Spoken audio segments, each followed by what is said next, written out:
Assalamualaikum warahmatullahi wabarakatuh. Rekan-rekan sekalian, kembali kita berjumpa di Juanda BKR Channel. Dan semoga kita semua dalam keadaan sehat dan senantiasa mendapat perlindungan dan bimbingan Tuhan Yang Maha Kuasa, Allah Subhanahu wa Ta'ala. Saudara, kembali kita akan membacakan sebuah risalah dari Syekh Mahyuddin Ibnu Arabi di dalam Futuhat Al-Makkiyahnya, kitab Al-Futuhat Al-Makkiyah yang terkenal itu. Baiklah kawan sekalian, kita langsung bacakan risalah ini dengan judul tentang kekhalifaan ilahi. Saya ulangi, tentang kekhalifaan ilahi.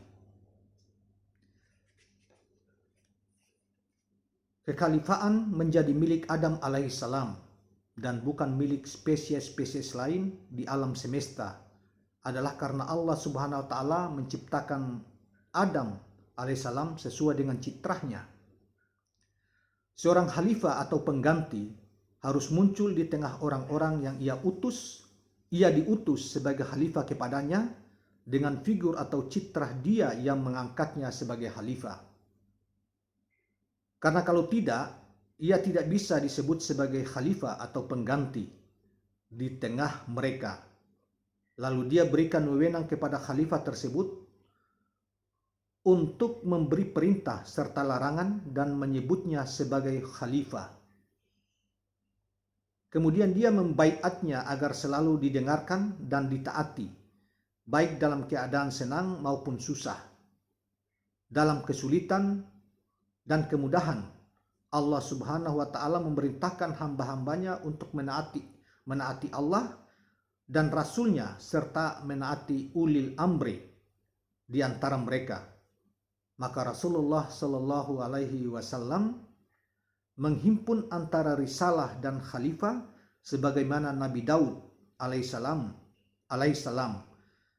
Khalifah Nabi Daud alaihissalam sebagai pengganti Allah, dia naskan di dalam firman Allah Subhanahu wa Ta'ala Al-Quran surat 38 ayat 26 yang artinya, wahai Daud, sesungguhnya kami telah menjadikanmu khalifah di muka bumi, maka terapkanlah hukum di antara manusia dengan benar. Adapun untuk kekhalifaan Nabi Adam alaihissalam, Al-Quran hanya menyebutkan secara umum tanpa terperinci. Tidak semua rasul adalah seorang khalifah. Seorang khalifah adalah ia yang memberi larangan, menghukum serta mengampuni, dan Allah Subhanahu wa Ta'ala memerintahkan untuk menaatinya. Semua sifat tersebut harus terhimpun di dalam dirinya. Tapi bagi ia yang hanya bertugas menyampaikan perintah dan larangan Allah Subhanahu wa Ta'ala, namun tidak memiliki izin dari Allah Ta'ala dalam dirinya untuk memberi perintah dan larangan, maka ia hanya seorang rasul yang bertugas menyampaikan risalah-risalah Tuhannya. Dengan ini jelaslah sudah bagimu perbedaan yang memisahkan antara rasul dan khalifah. Itulah mengapa terdapat huruf alif lam definitif di dalam firman Allah Subhanahu wa Ta'ala yang artinya, barang siapa yang menaati Rasul, maka sungguh ia telah menaati Allah. Al-Quran surat 4 ayat 80. Allah Azza wa Jalla juga berfirman di dalam Al-Quran surat 459 yang artinya, wahai orang-orang yang beriman, taatilah Allah dan taatilah Rasul dan ulil amri di antara kalian. Ya ayyuhalladzina amanu atiullaha wa atiur rasul wa ulil amri minkum. Itu redaksi Al-Quran Arabnya. Wahai orang-orang yang telah beriman, taatilah Allah dalam setiap hal yang dia perintahkan kepada kalian melalui lisan Rasulnya Sallallahu Alaihi Wasallam, yang di dalamnya beliau Sallallahu Alaihi Wasallam bersabda, yang artinya sesungguhnya Allah memerintahkan kepada kalian, dan seterusnya, yakni setiap perintah yang disampaikan dalam kitabnya Allah Ta'ala. Kemudian dia berfirman, dan taatilah Rasul. Maka dia pisahkan antara perintah untuk menaati Allah dan menaati Rasulnya Shallallahu Alaihi Wasallam. Kalau yang dia maksud di sini hanyalah perintah Allah Subhanahu Wa Taala dalam kitab suci yang beliau sampaikan kepada kita, tentunya susunan kalimat di atas tidak akan menambah faedah apa-apa. Karena itu, pastilah terdapat level perintah dan larangan tersendiri yang dia percayakan kepada beliau, dalam kurung di luar perintah-perintah yang tertulis dalam kitab suci, sehingga beliau berwenang untuk memberi perintah dan larangan. Maka melalui perintah dari Allah Subhanahu wa Ta'ala tersebut, kita diperintahkan untuk menaati Rasulullah Sallallahu Alaihi Wasallam. Allah berfirman, yang artinya barang siapa yang menaati Rasul, maka sesungguhnya ia telah menaati Allah Subhanahu wa Ta'ala, sebagaimana di dalam Al-Quran Karim surat 4 ayat 80. Ketaatan kita kepada Rasulullah SAW adalah untuk segala hal yang beliau perintahkan dan beliau larang, yakni hal-hal yang tidak beliau katakan datang secara langsung dari sisi Allah, karena jika demikian tentunya akan menjadi bagian dari Al-Quran. Allah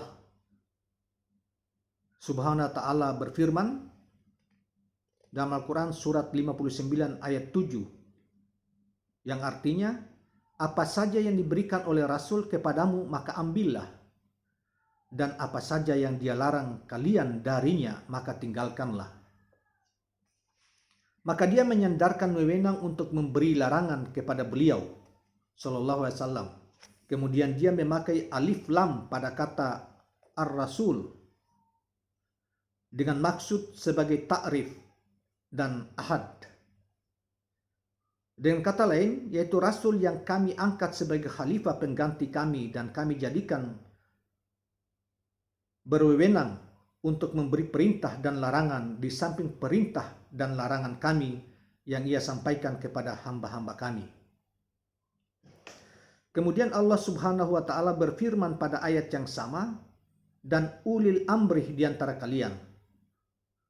Dengan kata lain, jika Rasulku mengangkat seorang sebagai khalifah atau atas kalian untuk menggantikannya, atau kalian mengangkatnya sendiri sebagaimana yang disyariatkan bagi kalian, maka dengarkanlah dan taatilah ia walaupun hanya seorang budak Habsyi berkulit hitam dan buruk rupa, karena di dalam ketaatan kalian kepadanya terdapat ketaatan kepada Rasulullah Sallallahu Alaihi Wasallam.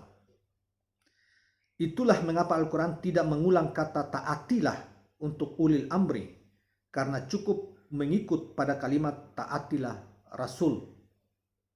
Tetapi untuk kalimat taatilah Rasul tidak cukup hanya mengikut pada kalimat taatilah Allah. Allah Subhanahu wa Ta'ala memisahkannya, sebab tidak ada sesuatu pun yang serupa dengannya. Karena itu dia mengulang lagi perkataannya dengan firman-Nya, taatilah Rasulmu. Semua hal di atas menjadi dalil bahwa Allah Subhanahu wa Ta'ala mensyariatkan kepada Rasulullah Sallallahu Alaihi Wasallam untuk memberikan perintah dan larangan. Adapun untuk ulil amri, mereka tidak memiliki wewenang untuk menetapkan syariat. Mereka hanya bisa memberi perintah dan larangan untuk hal-hal yang hukumnya mubah bagi mereka dan kita. Jika mereka memerintahkan atau melarang kita untuk sesuatu yang mubah maksudnya boleh, dan kita menaati mereka dalam hal tersebut, maka kita akan diberi ganjaran seperti orang yang menaati perintah dan larangan yang diwajibkan Allah Subhanahu wa Ta'ala.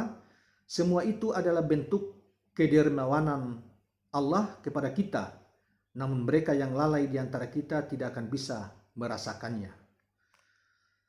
Saudara sekalian, kawan-kawan sekalian, demikianlah penjelasan Syekh Ibnu Arabi tentang soal ini, yaitu soal kekhalifaan ilahi. Kawan-kawan sekalian, jangan lupa, sekali lagi jangan lupa subscribe, share dan like channel ini. Wabillahi taufiq wal hidayah. Wassalamualaikum warahmatullahi wabarakatuh.